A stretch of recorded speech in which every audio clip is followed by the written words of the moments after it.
This video should never have existed. The stories you're about to hear weren't gathered from books or movies. They were leaked. Some came from anonymous sources who disappeared weeks after speaking. Others were found scribbled in hospital intake forms, 911 call logs, or voicemail recordings that were wiped clean hours later. We've spent months piecing them together. Stories about people like you, who heard something they weren't supposed to, saw something that couldn't be explained, and then were never quite the same again. We aren't here to convince you. We're here to warn you. Because once you hear these stories, they stay with you, not as memories, but as questions, echoes that grow louder when you're alone at night. Still here? Good. But just remember, you chose to listen. The text came at midnight, a photo of me sleeping in my bed. My face soft, unaware, taken from above, the angle chillingly close. "I'll find you at the party," it read, from a number I didn't know, the words ablaze in the dark. I'm Olivia, 19, a college freshman in Miami, Florida. My hands trembling as I gripped the screen, my dorm room suddenly too small, the shadows too deep. The party was at a huge house in a rich part of town, packed with people, maybe 70 or more, all dancing and drinking, a glittering chaos I'd been hyped for, a chance to escape the grind of exams and essays. But now my pulse raced, my mind spinning. Who took that photo? How did they know I'd be there? I almost canceled, my thumb hovering over Zoe's contact, my best friend who'd been planning this night for weeks. "We'll have a blast, Liv," she'd texted, her excitement pulling me in. I forced the fear down, telling myself it was a sick prank, and slipped into a sparkly dress, my makeup a shield against the dread. We drove through Miami's neon-lit streets, the city's pulse fading as we reached Coral Gables. The mansion's gates opened like a trap, its neon glow cutting through the humid night. The crowd spilled onto the lawn, a sea of sequins and sweat, their laughter sharp, their eyes glinting under the floodlights. Zoe grabbed my hand, her grin wide, but my gaze darted to the shadows, searching for the person behind that text. The air was thick, charged with something I couldn't name. The mansion's windows watching us like eyes, its walls hiding secrets I wasn't ready to face. I wanted to turn back, to run to the safety of my dorm, but Zoe pulled me inside, the party swallowing us whole, the bass vibrating in my chest, the chaos drowning my fear. For a moment. The mansion was a labyrinth of excess, its marble floors slick under my heels, the strobe lights painting the dancers in jagged bursts of color, their bodies packed tight, a living tide. I set my drink down on a mirrored table, caught up in Zoe's giggles as we posed for photos. Some friends pulling me and Zoe over to take pics, their cameras flashing, their grins too polished, their eyes too sharp, like they were actors in a play I didn't understand. The party was deemed to be a little bit naughty, the crowd a blur of reckless energy. But my skin prickled, the text's words looping in my head. "I'll find you." I scanned the room, spotting a man by the bar, tall, in his 30s, his dark eyes locking on me, unblinking, a predator circling through the chaos. He vanished into the throng, only to reappear closer, his gaze unrelenting, his presence a shadow that chilled me despite the heat. My phone buzzed in my clutch, another text from the unknown number. "You look nice tonight." My breath caught, my hands trembling, the words a confirmation. He was here, watching, his eyes cutting through the crowd. He came up to me saying my boyfriend's name, claiming Jake was trying to call me urgently. My stomach dropped. I hadn't mentioned Jake to anyone, his late shift at the bar a detail I'd kept private. "Come with me to a room to use my phone," he said, his voice smooth, his eyes cold, a smile that didn't reach them. I followed. The man, my heart pounding, my instincts screaming to run, but fear of missing Jake's call silenced them, my mind racing with what-ifs. The music faded as we climbed a spiral staircase, the lights dimming, the hallway lined with closed doors, the air thick with a silence that pressed against me. My phone was dead in my pocket. No signal. No way to check if he was lying. The staircase stretching into shadows, his footsteps too close, his shadow a weight behind me. The bedroom door shut with a click, the air heavy with cologne and something, metallic, like blood. I felt as if I just ran a mile and felt winded all of a sudden. My vision blurring, my legs buckling under a wave of dizziness. I started to feel more weak, like I just got a migraine, and I was helped to lay down, darkness pulling me under, his hands guiding me to the bed, with a gentleness that felt wrong. His face hovered above, his smile a predator's glee, his eyes gleaming with triumph, as if he'd won a game I didn't know I was playing. I woke up later, Zoe rubbing a napkin on my tummy while yelling, "Liv, stay with me," she cried, her hands frantic, her face pale under the dim light. She explained she couldn't find me and checked the bedrooms, finding me with the guy taking something out of my belly button, his lips on my skin, a bottle of liquor beside him, his breath hot as he licked the alcohol off me. I realized I may have just been used, nausea surging.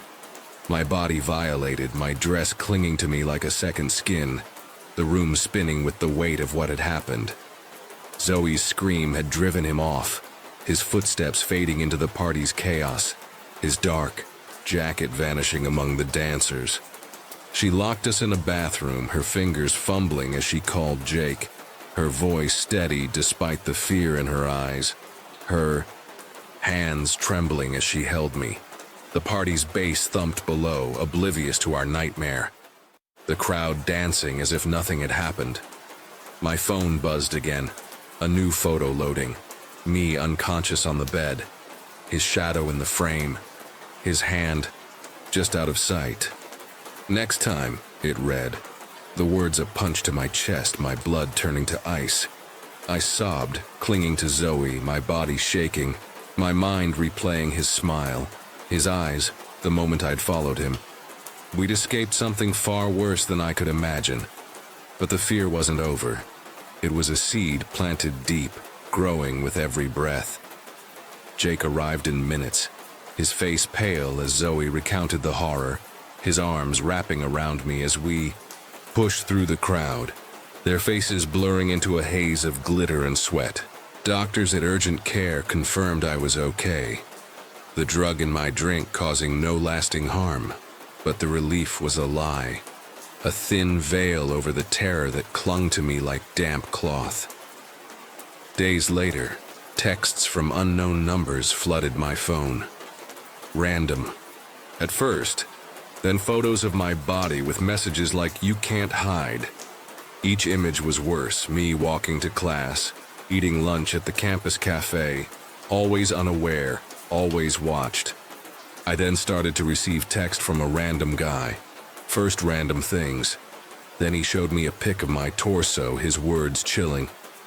"I know where you sleep." I immediately felt sick, my stomach churning. I even coughed up from just the thought of it, the violation a weight I couldn't shake. I changed my number, but the texts found me. New numbers every time. His reach a spider's web I couldn't escape. I couldn't let it go. The fear a living thing, waking me at night. His shadow. In every corner of my dorm, I scoured dark web forums, my hands trembling as I typed, finding whispers of a group. Codename Serpent, running elite parties to trap victims, their tech hacking phones, lives, futures. The mansion was their hub, tied to missing girls. Cases cold for years, their phones pinging at that address before going dark. A police report from a decade ago described a girl who'd vanished after a similar event. Her last text, a plea for help. Was he a lone creep or one of Serpent's pawns? His tech a leash around my life. I went to the police, Zoe by my side. But with no name, no face, and a crowd of hundreds, they had nothing to work with. Their shrugs a dismissal that cut deep. I installed cameras, changed my locks, stopped posting online, but the texts kept coming, describing my clothes, my classes, my life, as if he was steps away, his eyes always on me. Zoe never left me, her strength my anchor, her voice pushing me to keep fighting, to watch my back, to lock my doors. I saw him once, or thought I did. A man in a dark jacket across the street, his face hidden, gone when I blinked. The fear was a pulse, a constant hum, his shadow in every glance over my shoulder. I found a forum post about Serpent, their logo, a snake coiled around a phone, their party's a trap for the young and naive. I started to receive creepy texts, giving me the impression he's still watching, each one a reminder that he wasn't done, that he'd never be done. That night taught me to trust my gut, to listen when a text feels wrong, when a stranger's smile hides a blade. Zoe's scream saved me, her courage a light in the dark. I'm haunted, knowing he's still out there, his eyes on me, his texts, a promise of a game I can't escape. Some predators don't stop, and they know exactly where you are. Something whispered my name from the garden, a voice like claws scraping stone, pulling me into the dark. I was 13, a curious kid named Noah, living in a creaky old house with a sprawling backyard that felt alive at night. One evening, digging in the garden with my friend Sam, I unearthed a small stone statue, its surface carved with angular runes that pulsed under the moonlight. It was grotesque, half human, half beast, its eyes hollow but watching. Should have buried it back, but I kept it, hiding it in my room, its weight a silent warning. That night, the garden seemed to hum, the air thick with an unseen presence. Sam and I snuck out to explore, drawn by the statue's pull. The trees loomed, their branches twisting like skeletal hands, and the grass felt cold, unnatural. Around 10 p.m. in the pitch black, I saw it. A shadow, 7 feet tall, standing 15 feet away near the fence, its form swallowing the night. My heart stopped, the statue burning in my pocket. It was human-shaped but radiated darkness, solid and denser than the surrounding gloom, like a void given form. The air grew heavy, the garden's hum now a low growl, vibrating through my bones. Sam froze beside me, his breath shallow. I felt terror, raw and primal, unsure if it came from the thing or my own fear. The statue's runes glowed faintly, and I knew this wasn't just a shadow. It was awake and it saw me.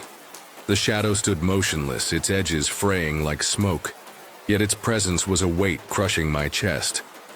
It was 7 feet tall, solid, radiating a darkness that devoured the moonlight, denser than the night around. Its head tilted, a slow, deliberate motion, and 2 pinpricks of light flared where eyes should be, burning into me. My fear was visceral, a scream trapped in my throat, unsure if it stemmed from the creature or some primal instinct. The statue in my pocket pulsed, its heat searing my skin, and the ground beneath the shadow cracked, tendrils of frost spreading like veins. A low, guttural hiss filled the air, like wind through a crypt, whispering my name in a voice that wasn't human. Sam gasped, his eyes wide. He didn't see the shadow clearly, but caught shifting shapes near the trees, like echoes of the thing. The garden came alive, the grass writhing, the trees bending inward, as if bowing to the entity. I grabbed Sam's arm, my voice a choked whisper. "Run!" We bolted for the house, my legs trembling, the shadow's gaze a blade in my back. The statue burned hotter, and I felt a pull, like an invisible hand trying to drag me back. We stumbled through the door, slamming it shut, the lock clicking like a gunshot. The hiss followed, now outside the window, joined by a rhythmic tapping like claws on glass. I clutched the statue, its runes glowing brighter, and saw it. A faint outline in the garden, its eyes still fixed on me, unblinking. The house groaned, the walls pulsing as if the shadow was pressing against it, testing its strength. My parents stormed the garden, flashlights sweeping, but found nothing. No footprints, no broken fence, just silence. I felt its gaze long after, a constant weight, watching me from every shadow until we moved a year later. The statue sat on my desk, its runes dim but never still, a reminder of that night. Sam swore he saw shapes dancing in the trees, but we never spoke of it again, the fear too raw. The house felt alive, its creaks now whispers, its shadows too deep as if the entity had seeped into the walls. We moved to a new town, but the weight followed. I was never free of the feeling that something watched me, its presence lingering, like a stain. At night I'd wake to faint taps on my window, the statue glowing faintly in my drawer. I tried to destroy it, but the stone wouldn't break, its runes flaring when I struck it. My dreams were haunted by those glowing eyes, that hissing voice calling my name from a void. Years later, at 27, I dug into the house's history, desperate for answers. In the local library, I found a crumbling journal from the 1800s, written by a farmer who lived on our land. He described a ritual gone wrong, summoning a guardian of the dark, bound to the garden by carved stones. The statue matched his sketches, its runes a seal for the entity. The final entry chilled me. It takes those who touch its mark. My blood ran cold. Had I unleashed it by taking the statue? I returned to the old house, now abandoned, the garden overgrown. The fence was gone, but the air was heavy, the runes on the statue glowing as I approached. I buried it where I'd found it, whispering an apology, but the ground trembled, a hiss rising from the earth. I still feel it watching, its gaze a shadow in my life.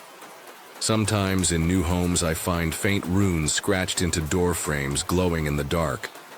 Is it still out there, tethered to me? I don't know, but I'll never step into a garden at night again.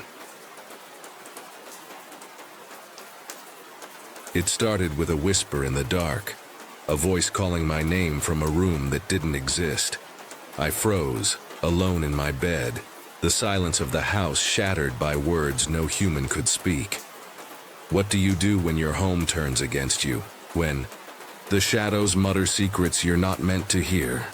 For the last 3 years I have been dealing with something that watches sleeping. It all started no longer after I moved into a new home. In the early days it never seemed to show itself or just get a sort of feeling of being watched. Any time that I went near my bedroom window, it didn't really bother me back then, as I just wrote it off as being paranoid.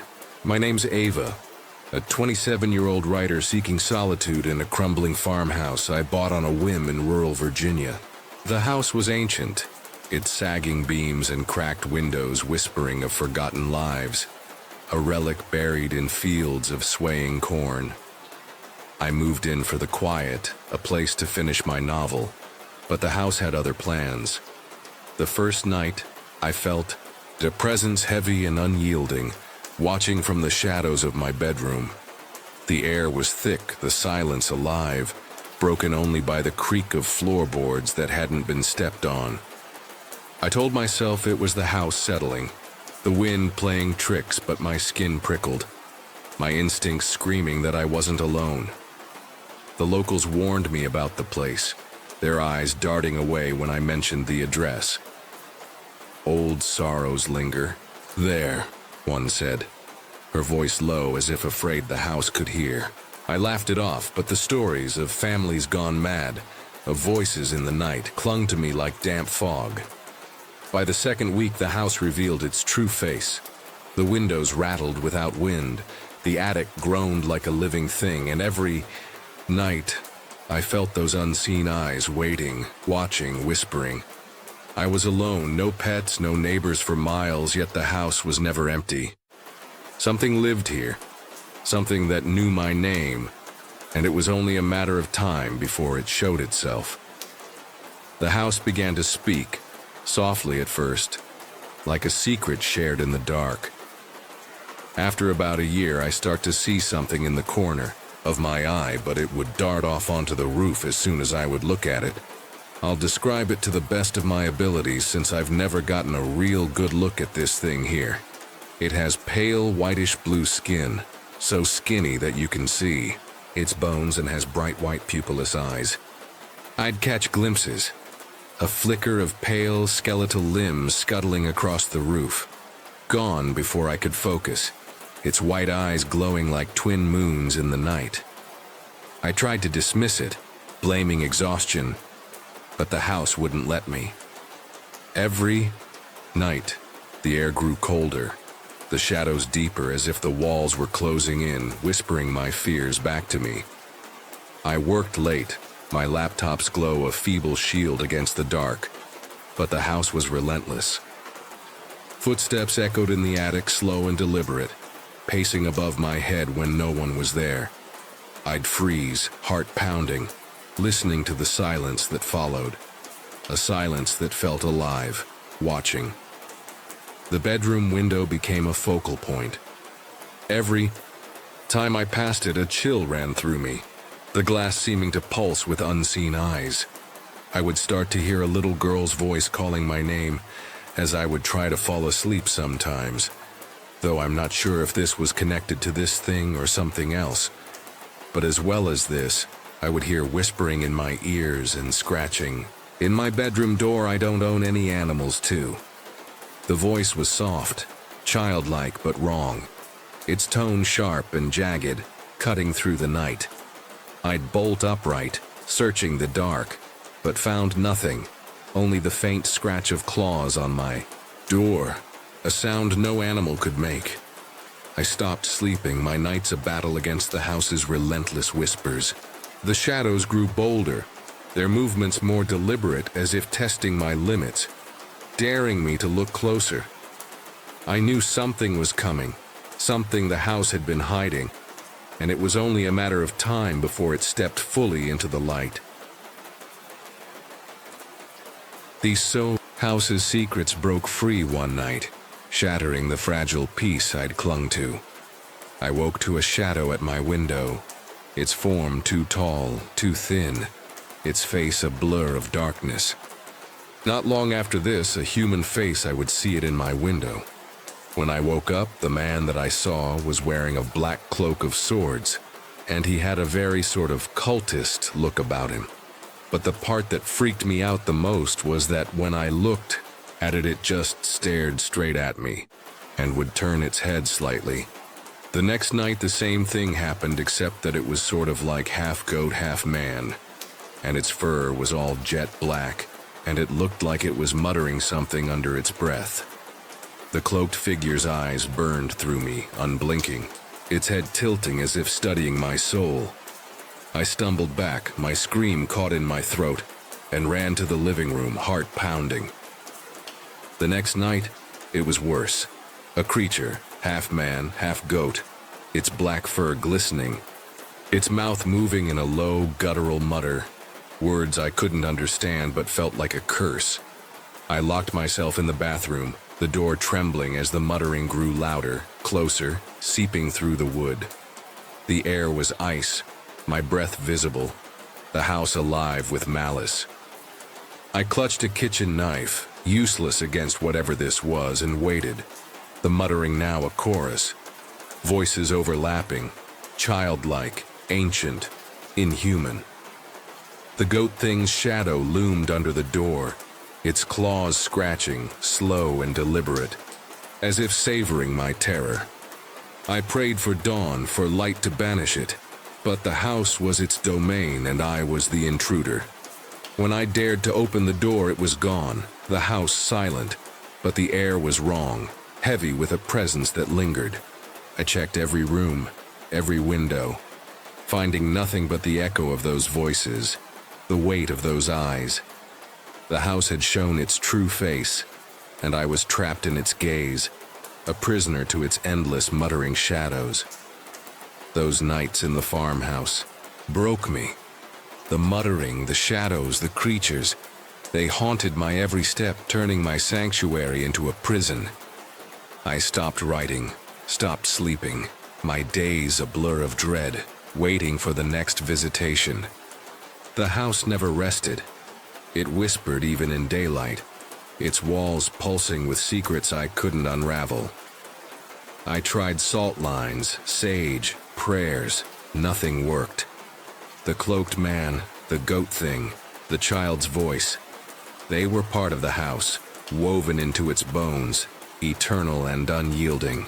I lived alone, no pets, no visitors, yet the house was crowded, its unseen tenants always watching, always muttering. I searched for answers, digging into the house's past. Records spoke of a cult that once gathered here, their rituals staining the land with blood and shadow. Locals whispered of disappearances, of voices heard in the fields, of things that walked when the moon was dark. Was the house a gateway? A thin place where worlds bled together? Were those creatures spirits, demons, or something older? Something the cult had summoned and left behind? The muttering, was it a warning, a curse, or a call to join them? I'll never know, but I know what I saw, what I heard, what still wakes me in the night, years after I fled that cursed place. That house taught me that some homes aren't safe, that the dark holds things we're not meant to see. If you ever live somewhere the shadows whisper, where the air feels alive, get out before it claims you. Check the windows, lock the doors, and pray you never hear your name in the night. Have you ever faced a presence that wasn't human, a voice that knew you too well? Share your story below, because the truth is out there, muttering in the dark. And trust me, you don't want to hear it alone. What if the place you thought was safe, where you cared for innocent animals, hid something that cared for nothing at all? That's the question that haunts me after what happened at the vet clinic, a night that turned my world upside down. I'm Emma, 24, a vet tech at a small boarding facility for dogs and cats in a quiet town. From day one, stuff was just off, the kind of off that makes your skin crawl but you can't quite name. The air was too heavy, the shadows too sharp, and the animals, God, they knew something we didn't, their eyes following things I couldn't see. It was a late shift, just me and my coworker Nora, tending to the animals after hours. The clinic was a maze of kennels and exam rooms, its fluorescent lights flickering like they were trying to tell us something. I would hear a voice right behind me, and when I turned around, there was no one ever there. It happened so often I'd stop jumping, chalking it up to the chaos of 20 to 70 dogs barking all around me for food or playtime. But that night, the barking was different, sharper, more frantic, like a warning.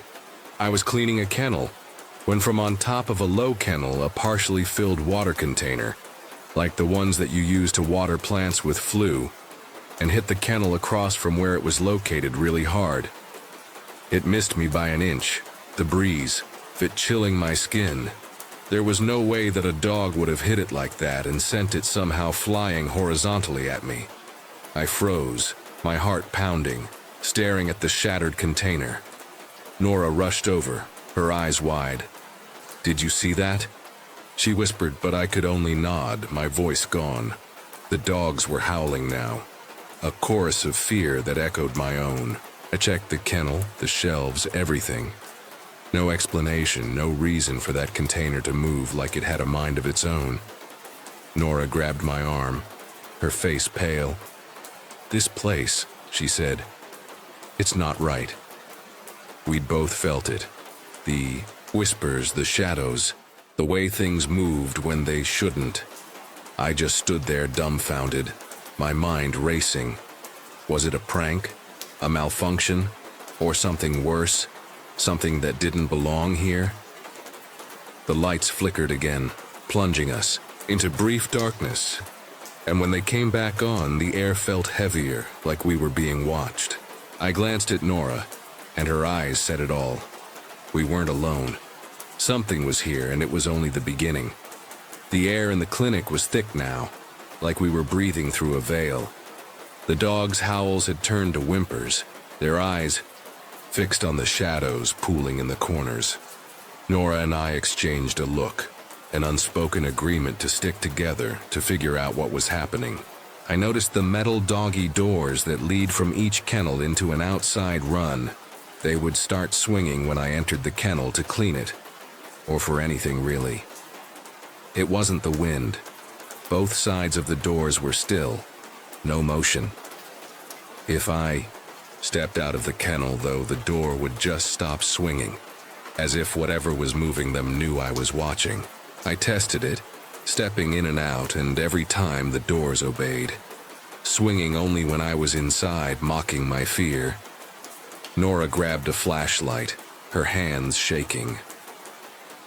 "We need to check the back," she said, her voice barely above a whisper.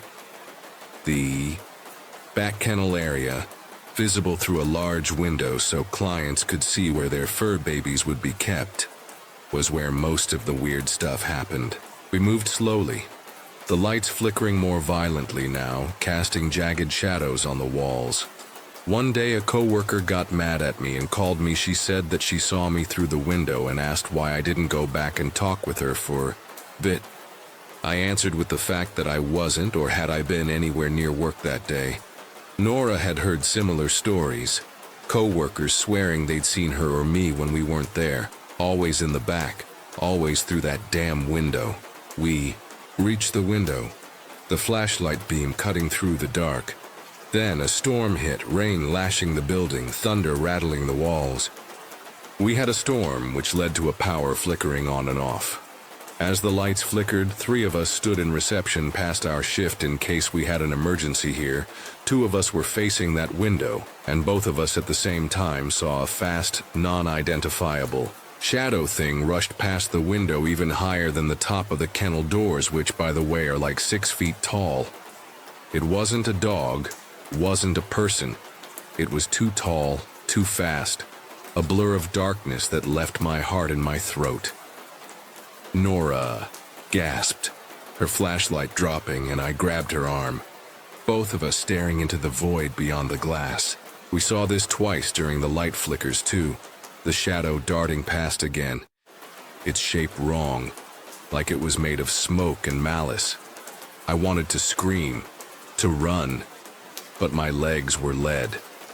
The dogs were silent now, cowering in their kennels, as if they knew what we'd seen was something we weren't meant to. Nora whispered, "What is that?" But I had no answer, only fear. The light stabilized, but the air didn't. It was heavier, colder, like the thing was still here, just out of sight. We backed away, our breaths shallow, and I noticed something new, a faint scratching, like claws on metal, coming from the kennel doors. They weren't swinging now, but the sound was deliberate, rhythmic, a message we couldn't decode. Whatever it wasn't done with us. And I knew we'd crossed a line we couldn't uncross.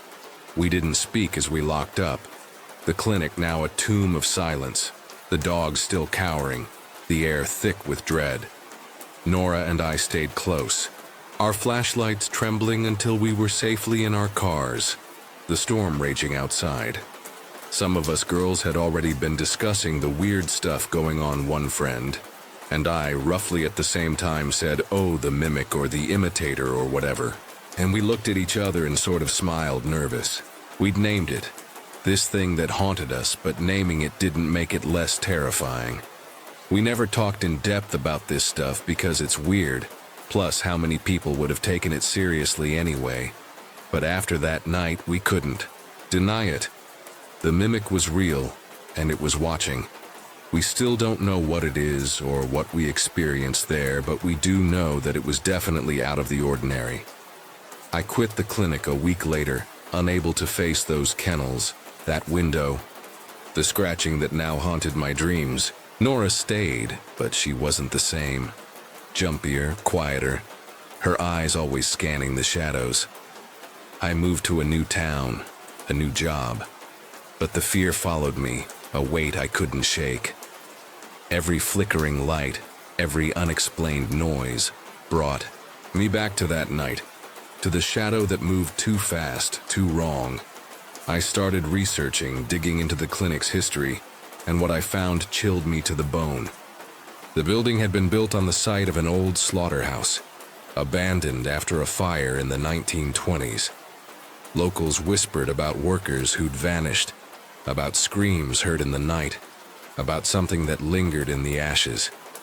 One story stood out, a journal from a butcher found in the town archives, describing a dark thing that stalked the slaughterhouse, mimicking voices to lure workers to their deaths. The last entry was a plea. "It's not human, it's hungry." My heart sank. Was that what we'd seen? A remnant of that horror trapped in the clinic's walls? I shared the journal with Nora and she went pale, admitting she'd heard the mimic's voice again, calling her name when no one was there. She quit soon after and the clinic closed, its owners citing electrical issues. But we knew better. Months later, I got a package. No return address, just a small, rusted key and a note. It's still there. My blood froze. I burned the note, threw the key into a river, but the message lingered. A warning I couldn't ignore. The mimic, or whatever it was, hadn't left. It was waiting, biding its time. I don't go near vet clinics anymore. Don't trust flickering lights or empty rooms. One of my coworkers was outside with the daycare dogs. Dogs were there to just play for the day when her radio clicked, and a voice she didn't recognize said, "Spot's mom is here for the pickup and cut." Oh, she went to answer only to realize that her radio wasn't even on at the time. That was the final straw for her, and it's burned into my mind too. If you're ever in a place that feels wrong, where the air is too heavy, the shadows too deep, listen to that fear. It's telling you something. Run, don't look back, because some things don't just haunt, they hunt. And they're always listening. The parking lot was a sea of shadows, the kind that swallows your courage as you step out alone. I was 35, a mom of two, named Zoe, who'd slipped out for a rare solo shopping trip at TJ Maxx last Christmas. I was doing some Christmas shopping, alone at a local TJ Maxx, a 35-year-old female who rarely went shopping alone, especially in the evening, usually with my kids or husband. One wrong turn, one moment of distraction, and I felt it. A chill, like eyes boring into my back. I'd heard stories of women followed in stores, but I never thought it had happened to me. That night, the fluorescent lights of TJ Maxx felt too bright, the aisles too empty, and the air too thick with something I couldn't name. My gut screamed, "You're not safe here." I'd always been cautious, the kind of woman who double-checked locks and scanned parking lots. But that evening I was browsing aimlessly, unsure what I'd buy, wandering all over the store. The store was festive, wreaths and tinsel everywhere, but the cheer felt hollow. A few shoppers milled about, their carts clattering, but the vastness of the store made me feel exposed. My phone buzzed, Ryan, my husband, checking in, but I ignored it, too focused on the prickling sensation creeping up my neck. I glanced over my shoulder, half expecting to see nothing, but there he was. A man watching me, his presence a silent alarm that set my heart racing. I pushed my cart down the home goods aisle, trying to shake the unease, but it clung like damp fog. That's when I noticed him. A young guy, early 20s, skinny with glasses, lingering in the same aisle, picking up items and putting them back. He didn't have a cart, just a restless energy, his eyes darting to me every few seconds. I moved to another section, but there he was again, doing the same thing, now stopping to text someone. My stomach twisted. Was I being paranoid? I'd read about human trafficking rings, predators stalking women in stores. But this was my town, my safe haven. Yet his presence felt like a splinter, sharp and wrong. I zigzagged through the store, testing him, my cart rattling louder than my nerves. He appeared a third time, then a fourth, always in my peripheral, never buying anything. His glasses caught the light, his gaze cold and deliberate, like a hunter sizing up prey. My senses perked up, and I knew something was weird. He was definitely following me. I clutched my phone, debating whether to call Ryan, but the store felt smaller now, the aisles closing in. The festive music mocked my rising panic, and I caught a glimpse of him whispering into his phone, his lips curling into a faint smirk. My instincts screamed, "Get out now!" But the checkout was still aisles away, and I wasn't sure I could make it without him closing the gap. I grabbed a coat to try on, ducking into the dressing room to buy time, my hands trembling as I locked the door. For 15 minutes I hid, hoping to lose him, emerging to find the store quieter, thinking he'd left. My cart was full, the checkout my only escape. I was the only one in line, called to the cashier, but when I turned, he was right behind me, holding a cheap decoration, his eyes locked on mine. My blood ran cold. He'd come out of nowhere, and I was panicking. The cashier noticing my distraction, his presence was a weight, suffocating, his breath too close in the sterile air. "Ma'am, you okay?" The cashier, a young woman named Ellie, asked, her voice cutting through my fear. I almost stayed silent, but I whispered, "I think this man is following me." Ellie's eyes widened, but she nodded, her calm professionalism a lifeline. She offered to have someone walk me to my car, sensing the danger. I glanced back. The man was paying, his movements quick, almost frantic. He left with an older man I hadn't seen before, neither carrying much, disappearing into the dark plaza. My heart pounded as Ellie called a co-worker, a kind-faced girl who braved the sleet to escort me. She walked me to my car, waiting until I drove away, her kindness a beacon in the storm. I shook the whole way home. The man's smirk burned into mind. I drove home in a daze, the sleet pelting my windshield, my hands still shaking. I was trembling like a leaf, the realization hitting that I'd been in real danger. Ryan was waiting, his face paling as I recounted the night. He freaked out, insisting I never shop alone again, and honestly, I didn't want to either. I knew, if I hadn't trusted my instincts, something bad could have happened. The memory of that man's smirk, the older stranger by his side, haunted me. Was it a planned attack? A trafficking ring like the stories I'd read? Or something more sinister, orchestrated in the shadows of that plaza?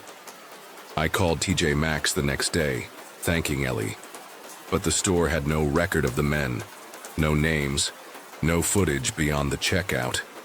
I kept replaying the night, wondering how close I'd come to disaster. I dug into local forums, finding whispers of similar incidents. Women followed, cars tailed, all in that same dark plaza. Nothing concrete, just enough to chill my blood. Now I carry pepper spray, check my surroundings obsessively, and avoid late-night errands. But the questions linger. Who were they? What did they want? Some nights, I dream of that store, the man's glasses glinting, and I wake gasping, checking the locks. I escaped, but I can't shake the feeling they're still out there, watching, waiting for another chance. The old photo was tucked in a dusty box in the restaurant's storage room, its edges curling like a secret waiting to be told. I was 24, a line cook named Ava, working at a quirky little diner in a historic Virginia town.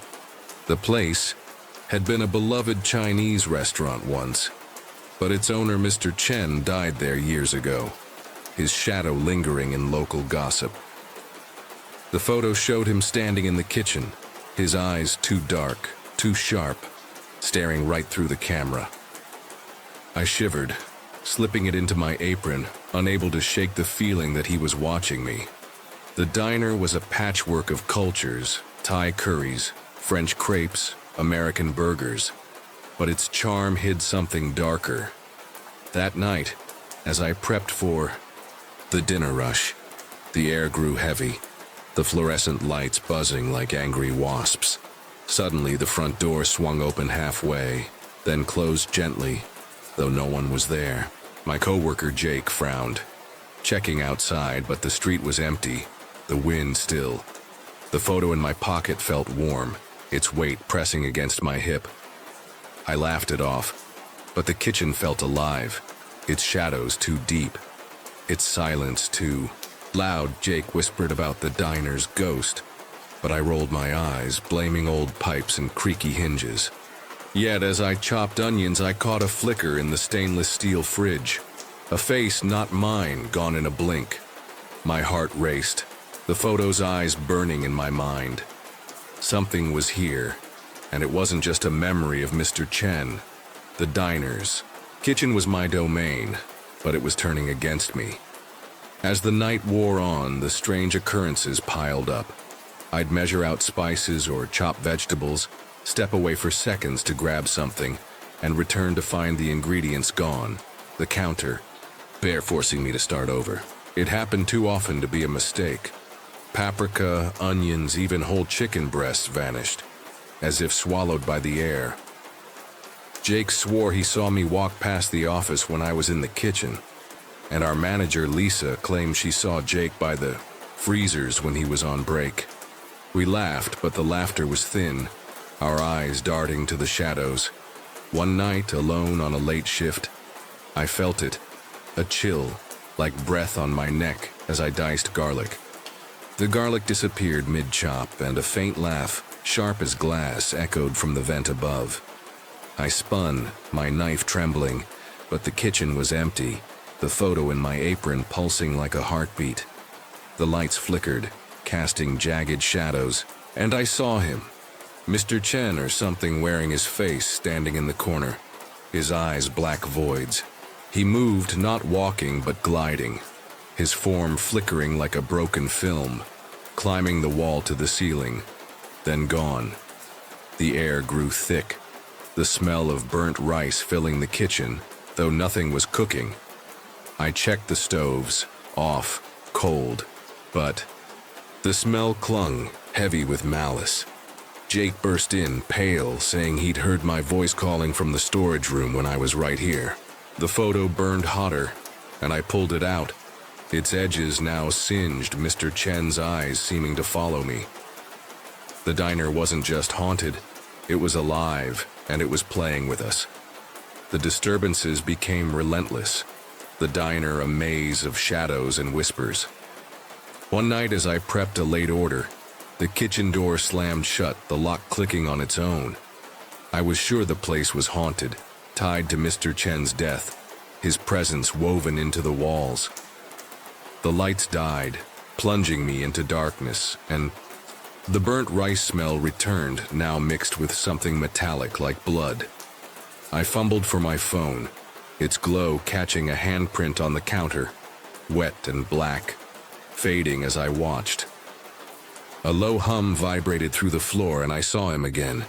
Mr. Chen, his form twisting, half human, half smoke, his mouth moving in silent words. I screamed, backing into the fridge, the photo falling from my apron. It landed face up, Mr. Chen's eyes glowing, and the hum became a voice hissing my name. The door unlocked, swinging open, but I felt trapped, the air crushing my lungs. Jake found me, shaking, and we fled to the dining area. The photo left behind. We knew it was him or something using his face, haunting this place. The next day, I searched the storage room, finding a hidden journal under the floorboards, written by Mr. Chen.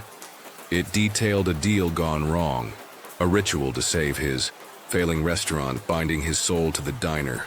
The final entry read, "It owns me now, it takes what it wants." I quit burning the journal, but the diner's grip lingered. I still feel it, the sense that something followed me, tied to that photo I left behind. Months later, I learned the diner had closed, its windows dark, but locals whispered of lights flickering at night, of a man's shadow in the kitchen. Last week, cleaning my attic, I found a new photo, identical to the first. Mr. Chen's eyes staring, a faint handprint on its back. Is he still here watching? I don't know, but I'll never work in a haunted kitchen again. At one point a few years back, I ended up working in a small, privately owned restaurant. It was set on a small main drag in a tiny historic community. The restaurant definitely stood out too amongst the locals and the tourists due to its multicultural food variety. The restaurant served everything from American cuisine to Indian, Thai, French, and Middle Eastern foods too. The small restaurant was formerly a popular privately owned Chinese restaurant and a local favorite, but unfortunately, the older man that owned and operated it passed away inside the restaurant one day. My name's Lily, a 25-year-old line cook who landed a job at the Saffron Spoon, a quirky eatery in a sleepy Virginia town where cobblestone streets and colonial facades drew tourists like moths to a flame. The restaurant was a gem, its menu a wild mix of global flavors, but it carried a shadow, whispers of its past, of a man who died in the kitchen, his heart giving out mid-service, his spirit rumored to linger. The Saffron Spoon was a cramped, cozy space, its walls lined with faded photos and mismatched plates, the air thick with spices and history. I loved the chaos of the dinner rush, orders flying, pans sizzling, the rhythm of the kitchen like a heartbeat. But there was something off, a chill that clung to the corners, a weight in the air that no heater could dispel. Locals avoided talking about the old owner, their eyes darting away when I asked, but I heard the stories. Strange noises, lights flickering, a presence that watched from the shadows of the prep area. My first week, I felt it, a prickle on my neck during a late shift, like someone was standing too close. The kitchen was loud, alive with the hum of appliances, yet I couldn't shake the sense that something was wrong, something tied to the building's bones. The other staff shrugged it off, blaming old pipes or faulty wiring, but I knew better. The restaurant wasn't just a workplace, it was a stage, and something unseen was waiting in the wings, ready to step into the light. The Saffron Spoons. Quirk started small, easy to dismiss in the chaos of service. A knife would slip from the counter, landing inches from my feet, though no one was near. The spice rack would shift, jars clinking as if nudged by an unseen hand. I'd laugh it off, blaming clumsy coworkers or my tired eyes. But the unease grew, a knot in my gut that tightened with each shift. The front entrance doors of the restaurant suddenly opened to about halfway, and then carefully closed after a second, as though someone had simply stepped in. Of course, there was no one there, as the door was almost entirely glass, and we would have seen a person on the other side. I froze, staring at the empty doorway, the bell's jingle echoing in the quiet, a sound that felt like a warning. Then came the incident with Sam, our dishwasher. According to her, just after she turned a corner, passing a shelf with some tools on it, an empty cordless drill case went flying past her head. It barely missed her and smashed into the wall in front of her. She stumbled into the kitchen, pale and shaking, swearing something had thrown it, though the shelf was untouched, the tools still in place. We checked the security footage, expecting a prank, but found nothing. Just static where the moment should have been, as if the camera had blinked. The staff whispered about the old owner, his ghost restless, angry at the new management. But I wasn't ready to believe. Not yet. The kitchen grew heavier, the air thick with a presence that watched us work. Lights flickered during prep, casting shadows that moved when no one did. Orders would vanish from the ticket rail, only to reappear. Minutes later, smudged with fingerprints we couldn't explain. I felt it most at closing. Alone with the hum of the fridge, the silence pressing against me like a living thing. Something was building. Something the restaurant had held back, and it was only a matter of time before it broke free, stepping fully into the light of the Saffron Spoon's kitchen. The night it happened, the kitchen was a storm of activity. Pans clanging, orders shouted, the usual chaos of a Friday rush. This one day, there are 3 of us working in the kitchen. Me, my boss, and another employee on the dishwasher. My boss and I are on the cook line while the dishwasher was a few feet away from the cook line, and we were all 3 working as normal, when all of a sudden it just got really quiet. Think of when you don't realize you'd been hearing a sort of constant low sound until it suddenly stops, and then you notice the sudden change in the noise environment. This was like that, except it absolutely got dead silent, almost like an invisible soundproof blanket got thrown over the 3 of us. The hum of the hood fans, the gurgle of the dishwasher, the buzz of the fridge, all gone, replaced by a silence so deep it felt like drowning. I froze, spatula in hand, my breath caught, as the air turned cold, heavy, alive. Then it happened. According to her, she had felt something walk through her on the cook line that wasn't good. I felt it too. A presence, icy and deliberate, passing through me, like a shadow slicing my soul. My boss, Clara, gasped, her eyes wide, her hand trembling, as she dropped a ladle. "Did you feel that?" she whispered, her voice shaking. Sam, at the dishwasher, nodded, his face pale, as if he'd seen death itself. The silence pressed harder, the kitchen a tomb, and I swear I heard a whisper, low, guttural, not human, coming from the walk-in freezer. My vision tunneled, nausea rising as the air pulsed with malice. The restaurant no longer ours but theirs. Clara bolted to the office, her voice frantic as she called for help.